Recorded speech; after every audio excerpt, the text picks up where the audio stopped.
Islam itu fair menurut Ustadz Felix. Kalau Allah ini adalah Tuhan untuk manusia, Tuhannya manusia, sebagaimana kita tahu di dalam Al-Quran itu diakhiri dengan surat An-Nas, bahwasanya Allah adalah Tuhannya manusia, maka siapapun manusia dia harusnya bisa menemukan Allah. Dia bisa berkenalan dengan Allah. Dan arti ma'rifat itu diawali dari kata arafa yang artinya mengenal, artinya mengetahui, memahami.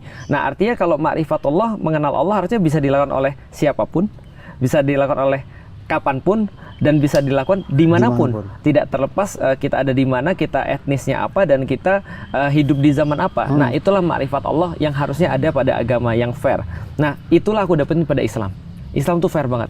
Tidak ada seseorang pun yang punya privilege untuk lebih mengenal Allah di dalam Islam. Artinya siapapun bisa. Semua punya peluang yang sama. Semua punya peluang yang sama. Contoh misalnya, kadang-kadang kita melihat ada beberapa orang, mohon maaf ya, mungkin dia juga nggak sengaja, tapi akhirnya mempersulit orang untuk mengenal Allah. Artinya ma'rifat Allah tuh seolah dibatasi oleh beberapa hal atau oleh banyak hal yang kalau orang tuh nggak melakukan begini, orang tuh nggak bisa ma'rifat kepada Allah.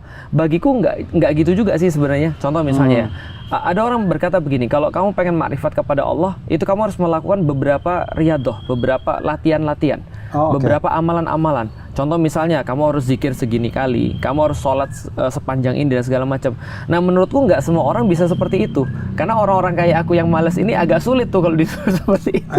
Contoh misalnya, kalau kamu mau mengenal Allah, kamu harus sholat dari pagi sampai dari malam sampai pagi misalnya. Puasa 40 hari berturut-turut tanpa putus-putus, atau zikir 1000 kali la ilaha illallah misalnya. Itu agak, bagi orang kayak aku, ini agak sulit bagi orang malas kayak aku. Tapi ada juga orang yang bilang, enggak, yang penting harus berpikir aja. Allah itu logik dan sangat logik. Nggak semua orang logik mas sebenarnya, dan nggak semua orang ya semua orang punya akal, tapi nggak semua orang itu dikaruniakan kelebihannya itu adalah logika. Sehingga apakah ketika orang misalnya lebih dominan perasaannya tidak bisa ma'rifatullah, harusnya juga bisa juga.